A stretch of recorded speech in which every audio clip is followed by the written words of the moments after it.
une lecture particulière, hein, tout ce qui touche. Après, ce qu'il faut bien se souvenir, c'est qu'il a une grille de lecture, il a un pattern. Hein. Son modèle, c'est vraiment l'arbre de vie de la Golden Dawn. D'accord, c'est ça. Il réfère tout à... Et bon, alors après, on peut très bien ne pas s'intéresser à l'arbre de vie de la Golden Dawn. Mais ce qui est intéressant chez Crowley, c'est qu'il y a une cohérence interne. Voilà, c'est ça. Et ça, c'est important. Quand on est dans un système, il faut qu'il y ait une cohérence interne. Sinon, c'est du bricolage, ça ne va pas, quoi. Oui, et lui, il y a réellement une cohérence interne. On peut mettre on peut corréler les choses dont il parle avec d'autres systèmes spirituels. Par exemple, quand il parle de franchir l'abîme au niveau de Bina, ben, on voit bien, quand on a lu d'autres choses, dans le soufisme, ça peut être dans le christianisme, on voit bien quel passage ça veut dire, quoi. Alors moi, ce qui m'a frappé dans la lecture de l'ouvrage, c'est qu'effectivement, il y a vraiment une cohérence interne dans toute sa pensée, mais c'est le rôle fondamental des visions qu'il a, à travers d'ailleurs la plupart du temps ses compagnes. Et je pense à la quatrième partie, notamment où vous faites retour sur le livre de la loi, l'équinoxe des dieux, c'est-à-dire que tout au long de sa vie, Crowley a été porté par des visions qu'il a essayé de traduire, et quelquefois il avait vraiment du mal à trouver un sens à ses propres visions. Si vous pouvez dire un mot, c'est quand même assez...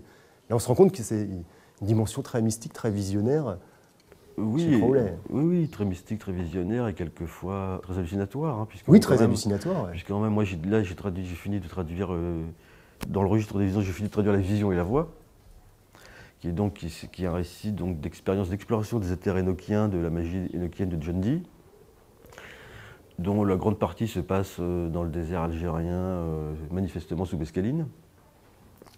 Et là, en termes de vision, c'est quelque chose, parce qu'il faut bien voir quand même, il a aussi cette approche qui est de l'époque, hein, mais il y avait beaucoup d'occultistes à l'époque qui, dans leur travail rituel, utilisaient des substances psychoactives. Oui, voilà, il faut le savoir. Et lui, il a été c'est d'ailleurs pour ça, c'est une des raisons pour laquelle la contre-culture américaine des années 60-70 lui est tombée dessus. Hein. Bon, ça a commencé, il y a eu Kenneth Anger, il y a eu les Beatles qui l'ont mis sur la couverture de Sgt. Pepper, tout le monde a suivi. Ça s'est poursuivi dans les années 80 avec la musique industrielle, le métal et les gothiques, ça continue maintenant. Mais oui, c'est pour ça qu'aujourd'hui, Aleister Crowley est presque une figure contemporaine. Alors on peut même rappeler qu'à sa mort, il était quasiment inconnu. Absolument, il est mort pauvre dans une maison de retraite, je crois.